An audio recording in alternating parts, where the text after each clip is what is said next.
Hey there, awesome viewers of the Stoic Saga channel. Welcome back. In today's video, we're continuing our self-development series from the previous episodes.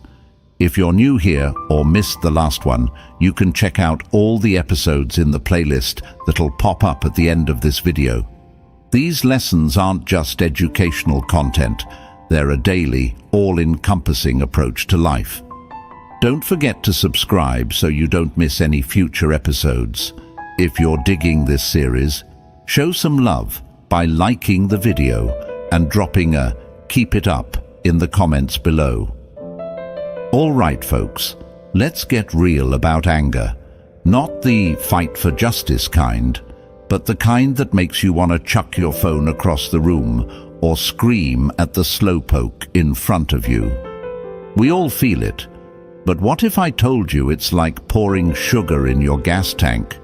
Yeah, it might give you a quick jolt, but you're headed for a breakdown. Seneca knew what was up when he said, "Anger is like ruin. It overturns all that it carries with it." So today, we're diving into why anger is actually a sign of weakness, not strength, and how to cool down before you blow your top. In this video, we'll cover the anger illusion. Why we think it's powerful, but it's actually hurting us. How anger is like low-grade fuel. It burns fast, but leaves you empty. Recognizing the warning signs before you go nuclear. Simple, practical tips for cooling down in the heat of the moment. How to address the root causes of your anger so you can finally find peace. It's time to reclaim your calm and stop letting anger control your life. Let's chill together. Lesson 1. You don't have to have an opinion. The Zen art of the mental shrug. All right, folks, let's talk about something revolutionary, not having an opinion. Yeah, you heard me right. In a world where everyone seems to have a hot take on everything, we're gonna explore the radical idea that it's okay to say, "I don't know," "I'm not sure," or even, "I don't care." The opinion overload. Let's face it, we live in a world that's saturated with opinions. From 24-hour news cycles to endless social media feeds, we're constantly bombarded with other people's thoughts, beliefs, and judgments. It's exhausting, overwhelming, and frankly, it can be pretty toxic.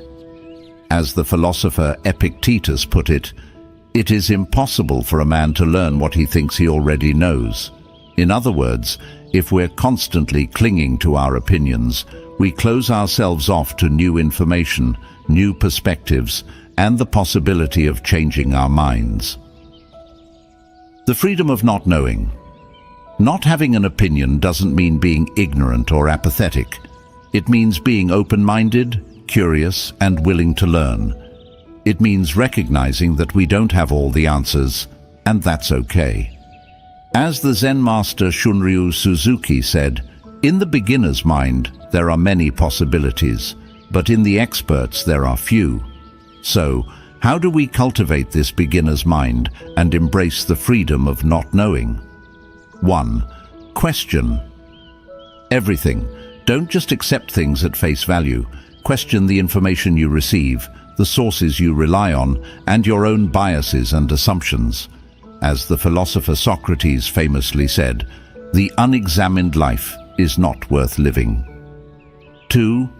Embrace uncertainty. Life is full of uncertainty. We don't know what the future holds, and we can't control everything that happens to us. By embracing uncertainty, we can learn to let go of the need for control and find peace in the present moment. 3. Seek out diverse perspectives. Don't just surround yourself with people who think like you. Seek out diverse perspectives, engage in respectful dialogue, and be open to changing your mind. As the saying goes, the only way to understand someone is to walk a mile in their shoes. 4. Practice humility. Recognize that you don't have all the answers and that's okay. Be willing to admit when you're wrong, to learn from your mistakes, and to change your mind when presented with new information. Real-world examples. Let's explore how this concept is applied in daily life. The political debate. Instead of getting into a heated argument with someone who has different political views, try to understand their perspective. Ask questions, listen attentively, and seek common ground. The water cooler gossip. Instead of chiming in with your own opinion about the latest office gossip, simply listen and observe. You don't need to have an opinion on everything. The social media comment section. Before you fire off that snarky comment or witty retort, ask yourself, is this really necessary? Will it add anything of value to the conversation? If not, just scroll on. The bottom line, not having an opinion is not a sign of weakness or indecision. It's a sign of intellectual humility, open-mindedness, and a willingness to learn. By embracing the freedom of not knowing, we open ourselves up to new possibilities, new perspectives, and a deeper understanding of the world around us. As the philosopher Bertrand Russell put it, the whole problem with the world is that fools and fanatics are always so certain of themselves, but wiser people so full of doubts. Lesson 2. Anger is bad fuel. Your engine's gonna blow, dude. All right, folks, let's talk about anger. Not the righteous kind that fuels social change or motivates us to stand up for what's right. We're talking about the kind that simmers beneath the surface, the kind that fuels rash decisions, hurtful words, and actions we later regret. We're talking about the kind of anger that's like bad fuel for your engine. It might get you going for a while, but it'll ultimately cause a breakdown. The anger illusion. Anger often masquerades as strength. We think it gives us power, control, and the upper hand, but in reality, anger is a weakness. It's a loss of control, a surrender to our baser instincts, a clouding of our judgment. As the philosopher Seneca put it, anger is like ruin. It overturns all that it carries with it. In other words, anger doesn't just hurt the people around us, it hurts us too. It damages our relationships, our health, our happiness, and our peace of mind. The fuel efficiency problem. Anger is like low-grade fuel. It burns hot and fast, but it doesn't give us sustained energy or power. It's a short-term fix that leaves us feeling depleted and exhausted. Think of it like this. When you're angry, your body goes into fight or flight mode. Your heart rate increases, your blood pressure rises, and your stress hormones surge. This might give you a temporary burst of energy, but it's not sustainable. It's like revving your engine to the red line. Eventually, something's gonna give. So, how do we switch to a higher octane fuel and avoid the anger burnout? 1. Recognize the warning signs.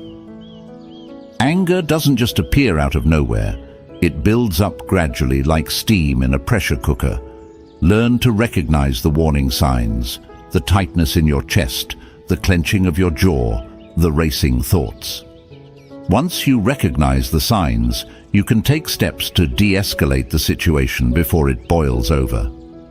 2. Cool down. When you feel anger rising, take a step back. Go for a walk, listen to calming music, or practice deep breathing exercises. Give yourself time to cool down before you say or do something you'll regret. 3. Address the root cause. Anger is often a symptom of a deeper issue: hurt, fear, frustration, or injustice. Take some time to reflect on what's really bothering you and address the root cause of your anger. This might involve talking to a therapist, journaling, or simply having an honest conversation with yourself. 4. Find healthy outlets. Anger doesn't just disappear. It needs to be expressed in a healthy way. This might involve exercise, creative expression, or talking to a trusted friend or family member. 5. Practice forgiveness. Holding on to anger is like drinking poison and expecting the other person to die. Forgiveness doesn't mean condoning the other person's behavior. It means releasing yourself from the burden of resentment and anger. Real-world examples. Let's explore how this concept is applied in daily life. The road rage renegade. Instead of flipping off the driver who cut you off, take a deep breath and let it go. Remember, your anger won't change their behavior, but it will ruin your day. Plan zero. When your boss or coworker says something that triggers you, don't fire off an angry email. Take a break, cool down, and then address the issue calmly and professionally. The family feud. Fighter. Instead of escalating a disagreement with a family member, try to understand their perspective. Listen to their concerns, express your own feelings, and work together to find a solution. The bottom line. Anger is bad fuel. It might give you a temporary boost, but it'll ultimately lead to a breakdown. By recognizing the warning signs, cooling down, addressing the root cause, finding healthy outlets, and practicing forgiveness, you can break free from the grip of anger and cultivate a more peaceful, joyful, and fulfilling life. As the Buddha said, holding on to anger is like grasping a hot coal with the intent of throwing it at someone else. You are the one who gets burned. Lesson 3. Hero or Nero? Your moral compass in a world gone wild. All right, folks, let's talk about being a good person. Not the I volunteer at the soup kitchen once a year kind of good, but the deep down, soul-level kind of good that guides your actions, your choices, and your impact on the world. The hero-villain spectrum. We all like to think of ourselves as the heroes of our own stories, but let's be real, we all have a little bit of Nero in us, that impulsive, self-centered, me-first part of our personality that can lead us down some pretty dark paths. As the philosopher Plato put it, good actions give strength to ourselves and inspire good actions in others. But we could also say, bad actions weaken ourselves and encourage bad actions in others. So, how do we navigate this hero-villain spectrum and make choices that align with our highest values? 1. Know thyself. What are your core values? What kind of person do you want to be? What kind of impact do you want to have on the world? Take some time to reflect on these questions and write down your answers. This will be your moral compass, guiding you through life's ethical dilemmas. 2. Challenge your assumptions. We all have biases and blind spots. We might think we're acting in the best interest of others, but our actions could be causing harm. Be willing to question your assumptions, seek out diverse perspectives, and consider the impact of your choices on others. 3. Cultivate empathy. Empathy is the ability to understand and share the feelings of others. It's the key to compassion, kindness, and ethical decision-making. When we put ourselves in someone else's shoes, we're less likely to act in ways that harm them. 4. Practice moral courage. It's not always easy to do the right thing, especially when it's unpopular or inconvenient. But moral courage is the willingness to stand up for what you believe in, even when it's difficult. As the philosopher Aristotle said, Courage is the first of human qualities because it is the quality which guarantees the others. 5. Seek wisdom. We don't have all the answers. Seek out wisdom from mentors, teachers, spiritual leaders, and the great works of literature and philosophy. By learning from the wisdom of others, we can expand our understanding of morality and ethics. Real-world examples. Let's explore how this concept is applied in daily life. The whistleblower. A whistleblower risks their career and reputation to expose wrongdoing in their organization. They choose to do the right thing, even though it's difficult and potentially dangerous. The environmental activist. An environmental activist fights to protect the planet, even when it means going up against powerful corporations and governments. They prioritize the well-being of the planet and future generations over short-term profits and convenience. The everyday hero. You don't have to be a whistleblower or an activist to be a hero. Everyday heroes are the people who stand up to bullies, help those in need, and speak out against injustice. They are the ones who make the world a better place, one small act of kindness at a time. The bottom line. We all have the potential to be heroes or Neros. The choice is ours. By knowing ourselves, challenging our assumptions, cultivating empathy, practicing moral courage, and seeking wisdom, we can make choices that align with our highest values and contribute to a better world. As the philosopher Immanuel Kant put it, act in such a way that you treat humanity, whether in your own person or in the person of any other, never merely as a means to an end, but always at the same time as an end. Lesson 4. Protect your peace of mind. Your fortress of solitude, no cape required. All right, folks, let's talk about something precious, your peace of mind. It's that feeling of calm, tranquility, and inner balance that we all crave, but often struggle to maintain.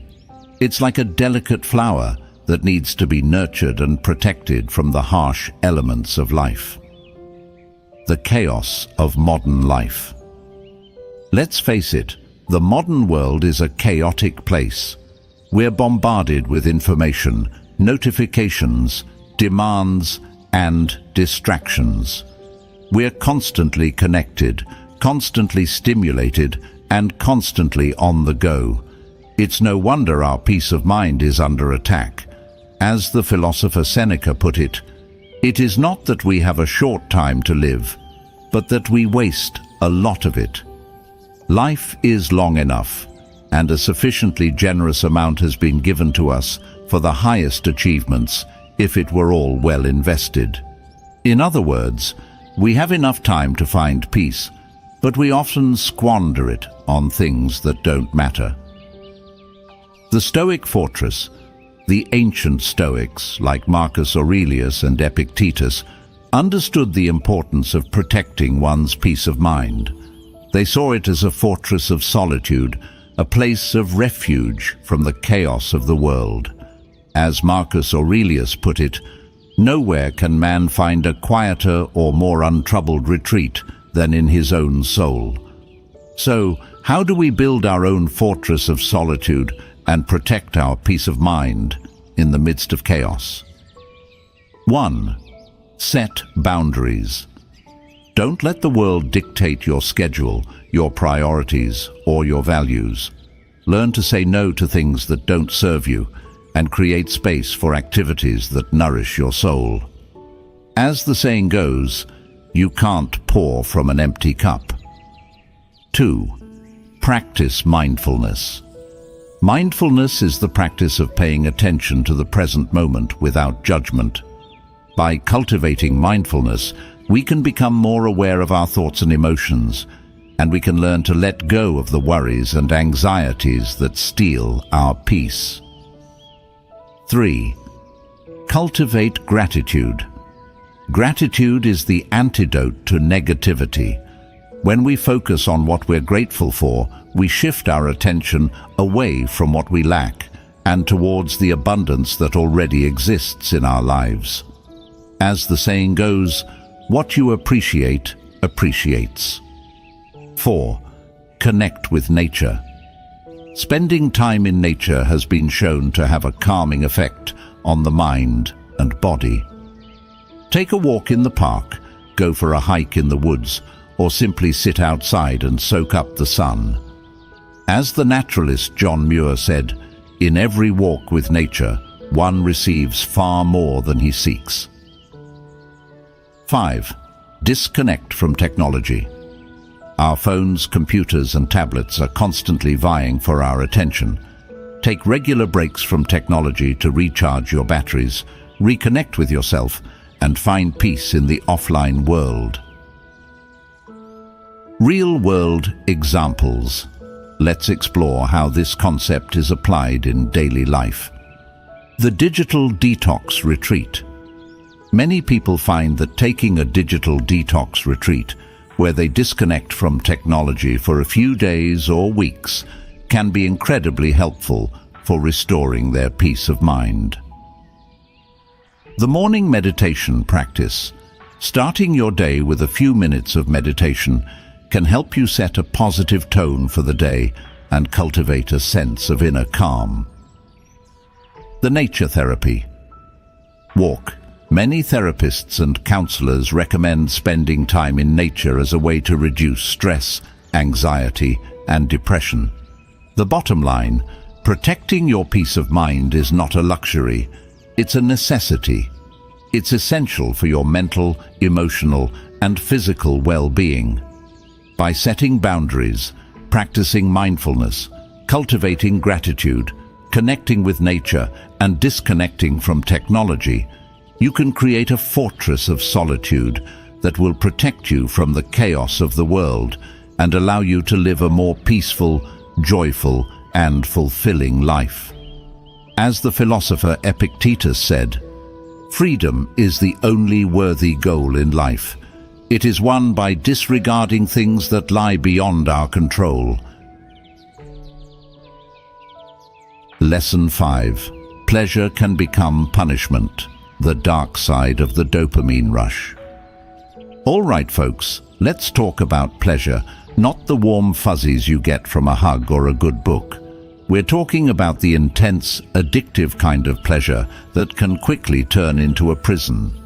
We're talking about the dopamine hits that leave us craving more, chasing after fleeting highs, and sacrificing our long-term well-being for short-term thrills. The pleasure trap. Pleasure is a powerful motivator. It's what drives us to eat, drink, have sex, and seek out novel experiences. But pleasure can also be a trap. When we become too focused on chasing pleasure, we can lose sight of what truly matters. We can become addicted to the dopamine rush, sacrificing our health, our relationships, and our values in the pursuit of fleeting highs. As the philosopher Epicurus put it, not what we have, but what we enjoy, constitutes our abundance. But he also warned against the dangers of overindulgence, saying, "Nothing is enough for the man to whom enough is too little." The hedonic treadmill. The hedonic treadmill is a psychological phenomenon that describes our tendency to quickly adapt to new levels of pleasure. When we experience something pleasurable, our brains release dopamine, a neurotransmitter associated with reward and motivation. But the more we experience that pleasure, the less dopamine our brains release and the less pleasure we feel. This leads us to seek out even more intense or novel experiences in an attempt to recapture that initial high. The result? We end up chasing a moving target, constantly seeking more pleasure, but never truly finding lasting satisfaction. The price of pleasure. The pursuit of pleasure can come at a steep price. Overindulgence in food, drugs, alcohol, or other vices can lead to addiction, health problems, financial ruin, and broken relationships. It can also lead to a sense of emptiness and dissatisfaction as we realize that the fleeting highs we chase after are not enough to fill the void within. As the philosopher Socrates put it, the unexamined life is not worth living. But we could also say, the unexamined pleasure is not worth pursuing. So, how do we break free from the pleasure trap and find a more sustainable path to happiness? 1. Mindful indulgence. Enjoy pleasure, but do so mindfully. Savor the experience, pay attention to your senses, and appreciate the present moment. Don't let pleasure become a mindless habit or a compulsive need. 2. Diversify your pleasures. Don't rely on a single source of pleasure. Explore different activities, hobbies, and experiences that bring you joy. This will help you avoid the hedonic treadmill and find more lasting satisfaction. 3. Prioritize meaningful activities. Don't just chase after fleeting pleasures. Focus on activities that bring you a sense of purpose, meaning, and fulfillment. This might include spending time with loved ones, pursuing your passions, or contributing to your community. 4. Practice gratitude. Take time each day to appreciate the good things in your life. Gratitude can help you shift your focus away from what you lack and towards the abundance that already exists. 5. Seek help if needed. If you're struggling with addiction or compulsive behaviors, don't hesitate to seek help from a therapist, counselor, or support group. Real-world examples. Let's explore how this concept is applied in daily life. The food addict. Instead of binge eating, the food addict learns to savor each bite, pay attention to their body's hunger and fullness cues, and choose foods that nourish their body and soul. The social media junkie. Instead of mindlessly scrolling through social media, the social media junkie sets limits on their screen time, unfollows accounts that trigger negative emotions, and engages in more meaningful activities offline. The workaholic. Instead of working long hours to chase a promotion or a bigger paycheck, the workaholic learns to prioritize their health, their relationships, and their personal well-being. The bottom line: pleasure is a gift, but it can also be a curse. By practicing mindful indulgence, diversifying your pleasures, prioritizing meaningful activities, practicing gratitude, and seeking help if needed, you can break free from the pleasure trap and create a life that's rich in joy, meaning, and fulfillment. As the philosopher Aristotle put it, happiness depends upon ourselves. Lesson 6. Think before you act. Your brain's user manual for avoiding dumb stuff. All right, folks, let's talk about impulse control. No, we're not talking about resisting that extra slice of pizza, although that's a valuable skill too. We're talking about the ability to pause, reflect, and make conscious choices instead of reacting impulsively to every situation. We're talking about the difference between being a hothead and a cool cucumber, between making rash decisions and thoughtful ones. The impulsive brain. Our brains are wired for survival, not necessarily for rational decision-making. When we encounter a potential threat or opportunity, our amygdala, the brain's emotional center, takes over, triggering a fight or flight response. This can be helpful in life or death situations, but it can also lead us to make impulsive decisions that we later regret. As the philosopher Aristotle put it, Anyone can become angry. That is easy. But to be angry with the right person and to the right degree and at the right time and for the right purpose and in the right way, that is not within everyone's power and is not easy. So, how do we train our brains to think before we act, to respond instead of react, and to make choices that align with our values and goals? 1. The pause button. When you feel an impulse rising, hit the pause button. Take a deep breath, count to 10, or step away from the situation. This will give your prefrontal cortex, the brain's rational center, a chance to catch up and assess the situation more objectively. 2. The question mark. Ask yourself, what are the facts? What are my options? What are the potential consequences of each option? What is the most wise and compassionate course of action? By asking these questions, you can move beyond your initial emotional reaction and make a more thoughtful decision. 3. The rehearsal.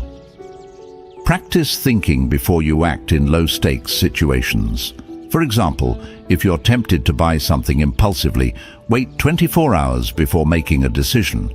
If you're about to send an angry email, save it as a draft and revisit it later with a calmer mind. 4. The mindfulness muscle. Mindfulness is the practice of paying attention to the present moment without judgment. By cultivating mindfulness, you can become more aware of your impulses and choose how to respond to them.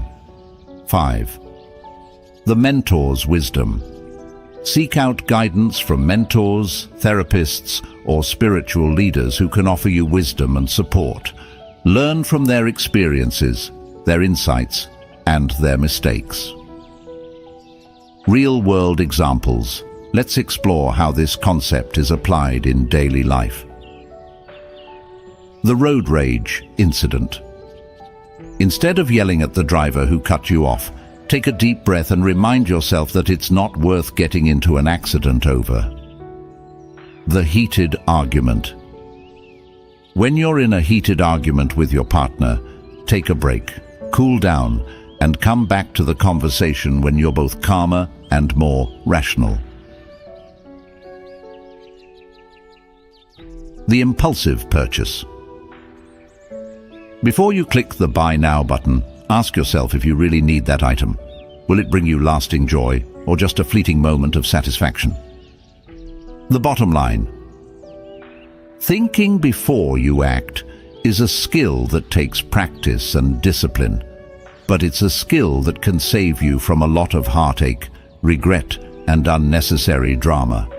By learning to pause, reflect, and make conscious choices, you can become the master of your impulses rather than their slave. As the philosopher Viktor Frankl said, between stimulus and response, there is a space.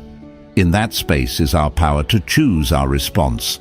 In our response lies our growth and our freedom. Lesson 7. Only Bad Dreams, Your Mind's Midnight Movie Marathon, and How to Change the Channel. All right, folks, let's talk about those pesky things called dreams. No, not the Martin Luther King Jr. kind, although those are important too. We're talking about those weird, wacky, and sometimes downright terrifying visions that play out in our heads while we sleep. We're talking about the dreams that leave us waking up in a cold sweat, wondering if we're losing our minds. The Dream Factory. Our brains are like little movie studios, churning out bizarre narratives and surreal imagery while we slumber.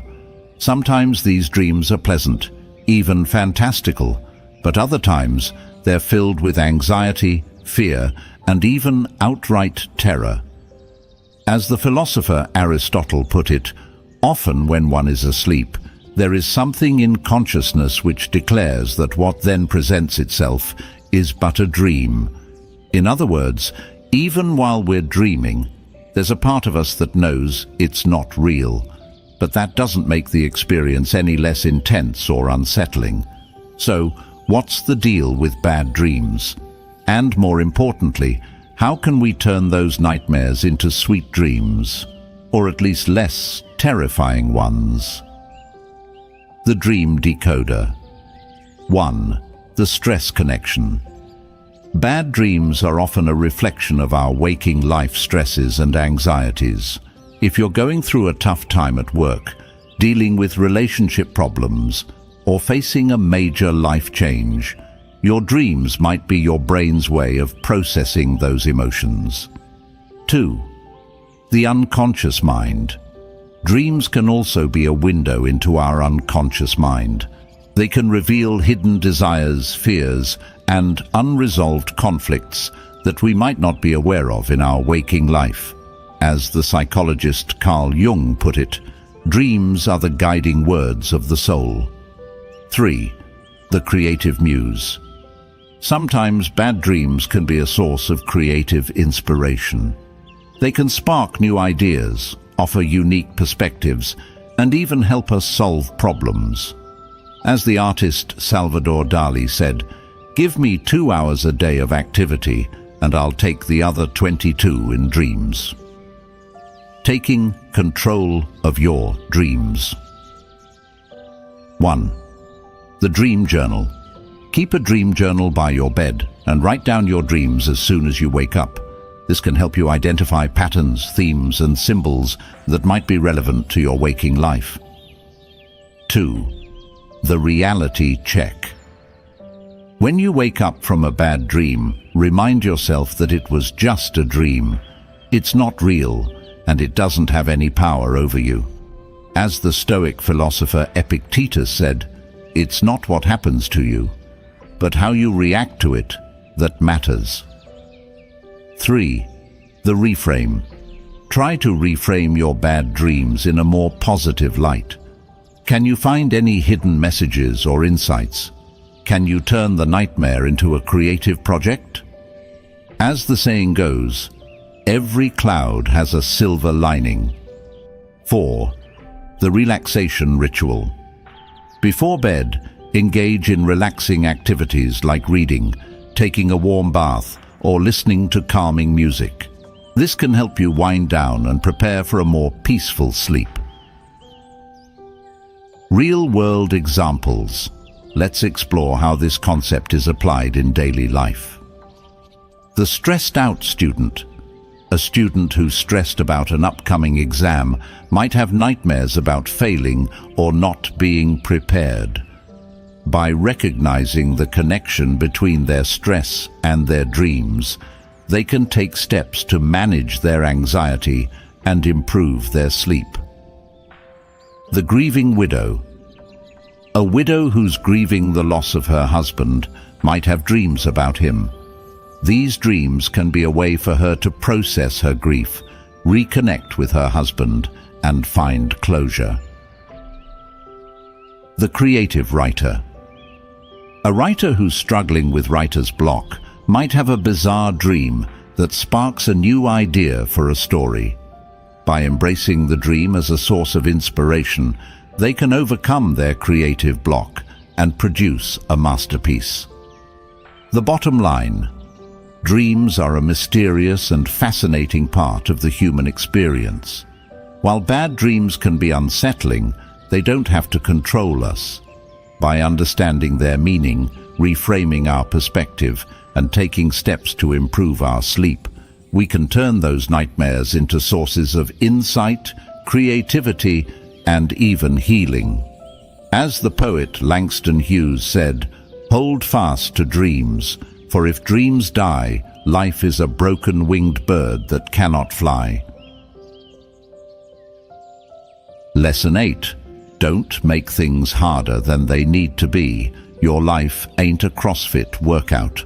All right, folks, let's have a little heart-to-heart about overcomplicating things. We're not just talking about assembling IKEA furniture or deciphering your cable bill, although those can be real head-scratchers. We're talking about the tendency to make our lives more difficult than they need to be, to create problems where none exist, and to turn molehills into mountains. The Drama Llama. Within. We all have a little drama llama inside of us, that part of our personality that loves to catastrophize, overthink, and make things way more complicated than they need to be. It's the voice in our heads that says, "What if this goes wrong? What if that doesn't work out? What if I'm not good enough?" As the philosopher Marcus Aurelius put it, our life is what our thoughts make it. In other words, we create our own reality through our thoughts and beliefs. And if our thoughts are constantly focused on problems and difficulties, that's exactly what we'll find. The simplicity solution. The ancient Stoics had a simple solution for this. Don't make things harder than they need to be. They believed in focusing on what we can control, accepting what we can't, and living in accordance with nature. As Epictetus put it, the chief task in life is simply this: to identify and separate matters so that I can say clearly to myself which are externals not under my control and which have to do with the choices I actually control. So, how do we tame our inner drama llama and embrace a simpler, more peaceful way of life? 1. Identify the root cause. What's driving your tendency to overcomplicate things? Is it fear, insecurity, perfectionism, or a need for control? Once you identify the root cause, you can start to address it. 2. Challenge your assumptions. Are your thoughts and beliefs based on reality, or are they just stories you're telling yourself? Challenge your assumptions and look for evidence to support or refute them. 3. Focus on the present moment. When we're caught up in the past or worrying about the future, we tend to overcomplicate things. By focusing on the present moment, we can simplify our lives and find more peace and clarity. 4. Practice acceptance. Not everything needs to be perfect. Learn to accept imperfections, setbacks, and challenges as part of life. As the serenity prayer goes, grant me the serenity to accept the things I cannot change, courage to change the things I can, and wisdom to know the difference. 5.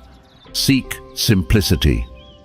Look for ways to simplify your life, both physically and mentally. Declutter your home, streamline your schedule, and prioritize the things that truly matter to you. As the minimalist writer Francine J. put it, "My goal is no longer to get more done, but rather to have less to do." Real-world examples. Let's explore how this concept is applied in daily life. The overthinker. Instead of agonizing over every decision, the overthinker learns to trust their intuition, make a choice, and move on. The perfectionist. Instead of striving for perfection, the perfectionist learns to embrace imperfection and celebrate progress over perfection. The chronic worrier. Instead of worrying about things they can't control, the chronic worrier learns to focus on the present moment and take action on the things they can change. The bottom line: life is complicated enough. Don't make it harder than it needs to be. By identifying the root cause of your overcomplicating tendencies, challenging your assumptions, focusing on the present moment, practicing acceptance, and seeking simplicity, you can create a life that's more peaceful, joyful, and fulfilling. As the philosopher Lao Tzu said, "Simplicity, patience, compassion, these three are your greatest treasures." Lesson 9. The enemy of happiness. It's not what you think, and it's probably staring you in the face. All right, folks, let's have a real talk about happiness. Not the Instagram-filtered, living my best life kind of happiness, but the deep-down, soul-satisfying kind that makes life worth living. And while we're at it, let's talk about the enemy of happiness, the sneaky little saboteur that's lurking in the shadows, waiting to steal your joy. The happiness mirage. We all want to be happy, right? We chase after it like a mirage in the desert, the perfect job, the perfect relationship, the perfect body, the perfect life. But the truth is, happiness isn't a destination, it's a state of mind. And the biggest obstacle to happiness isn't external circumstances, it's our own minds. As the philosopher Seneca put it, we are more often frightened than hurt, and we suffer more in imagination than in reality. In other words, we create our own suffering through our thoughts, our beliefs, and our expectations. The happiness thief. So, what's the biggest thief of happiness? It's not failure, it's not rejection, it's not even tragedy. It's comparison. We compare ourselves to others, to our idealized versions of ourselves, to the highlight reels we see on social media. We focus on what we lack, what we haven't achieved, and what we're not good enough at. And in the process, we rob ourselves of the joy and contentment that's available to us right here, right now. As Theodore Roosevelt said, comparison is the thief of joy. The antidote to comparison. 1. Gratitude. Instead of focusing on what you lack, focus on what you have. Take time each day to appreciate the good things in your life, your health, your family, your friends, your talents, your experiences. As the saying goes, what you appreciate, appreciates. 2. Mindfulness. Be present in the moment. Pay attention to your senses, your surroundings, and your inner experience. When you're fully present, you're less likely to get caught up in the comparison trap. 3. Self-compassion. Treat yourself with kindness and understanding. Don't beat yourself up for your mistakes or shortcomings. Remember, you're human, and everyone makes mistakes. As the Buddha said, you yourself, as much as anybody in the entire universe, deserve your love and affection. 4. Focus on your own journey. Everyone's path is different. Don't compare your chapter 1 to someone else's chapter 20. Focus on your own journey, your own goals, and your own growth. As the saying goes, the only person you should try to be better than is the person you were yesterday. Real-world examples. Let's explore how this concept is applied in daily life. The social media scroller. Instead of scrolling through Instagram and feeling envious of other people's seemingly perfect lives, take a break from social media and focus on your own life. What are you grateful for? What are you proud of? What are you working towards? The career climber. Instead of constantly comparing yourself to your colleagues and feeling like you're not advancing fast enough, focus on your own career goals and what you need to do to achieve them. Celebrate your own successes, no matter how small they may seem. The perfectionist. Instead of beating yourself up for not being perfect, practice self-compassion. Accept your flaws and imperfections as part of what makes you human. Focus on your strengths and your progress, not your shortcomings. The bottom line. Comparison is the thief of joy. It robs us of our happiness, our peace of mind, and our sense of self-worth. By practicing gratitude, mindfulness, self-compassion, and focusing on our own journey, we can break free from the comparison trap and cultivate a more joyful, fulfilling life.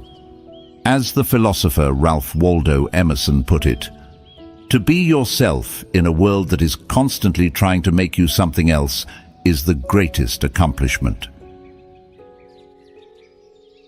Lesson 10. Prepare for the storm, your philosophical weatherproofing for life's hurricanes. All right, folks, let's talk about storms, not the kind that bring thunder and lightning, although those can be pretty gnarly. We're talking about the metaphorical storms of life, the setbacks, the challenges, the unexpected curveballs that can knock us off our feet and leave us feeling lost and disoriented. The illusion of calm seas. We all want smooth sailing, right? We want a life that's free of conflict, pain, and uncertainty. But the truth is, life is more like a turbulent ocean than a placid lake. There will always be storms, both big and small, and if we're not prepared, those storms can capsize our ships and leave us adrift. As the Stoic philosopher Seneca put it, fate leads the willing and drags along the reluctant. In other words, we can either choose to embrace the challenges that life throws our way, or resist them and suffer the consequences. The Stoic survival kit. The ancient Stoics like Marcus Aurelius and Epictetus were masters at weathering life's storms. They developed a philosophy that emphasized preparation, resilience, and acceptance.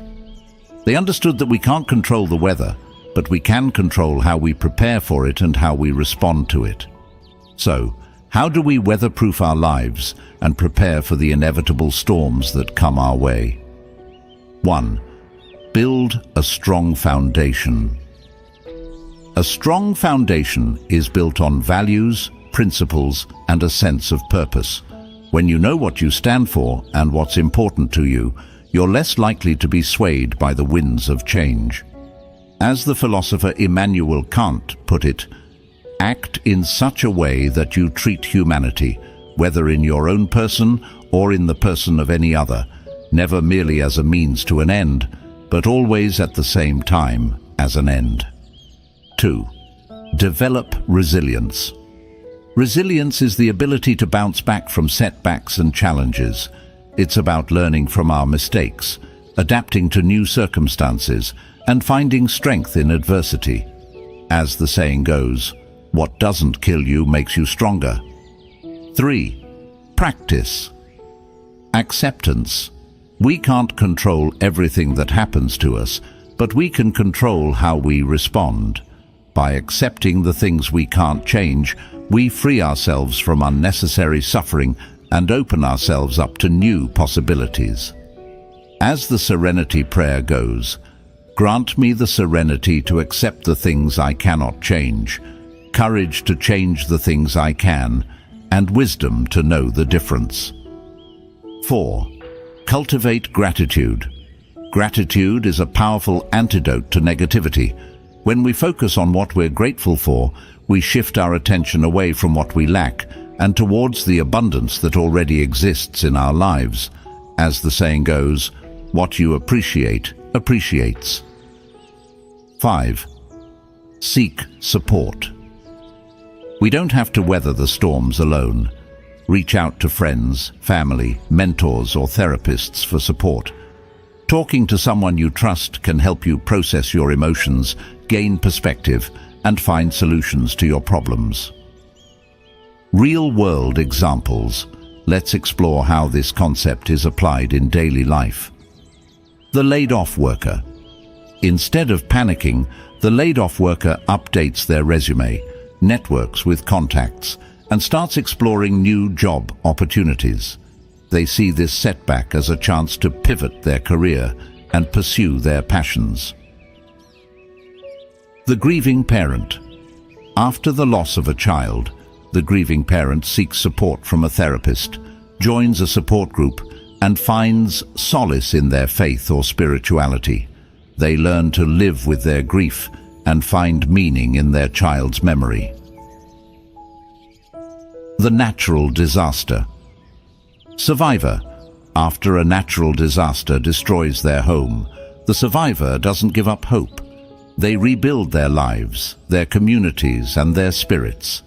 They find strength in their resilience and their ability to adapt to new circumstances. The bottom line. Life is full of storms. But with the right preparation, mindset and support, we can weather any storm that comes our way. By building a strong foundation, developing resilience, practicing acceptance, cultivating gratitude, and seeking support, we can emerge from the storms stronger, wiser, and more compassionate. As the philosopher Nietzsche said, that which does not kill us makes us stronger. So next time you feel that anger bubbling up, remember, it's not strength, it's weakness, it's bad fuel, and it's gonna wreck your engine. But you've got the tools to cool down, address the root issues, and find your peace. Now, I'm curious, what's your go-to anger management technique? Share it in the comments, and let's help each other out. If you found this video helpful, give it a thumbs up, subscribe to my channel, and let's keep this conversation going. Remember, a calm mind is a powerful mind.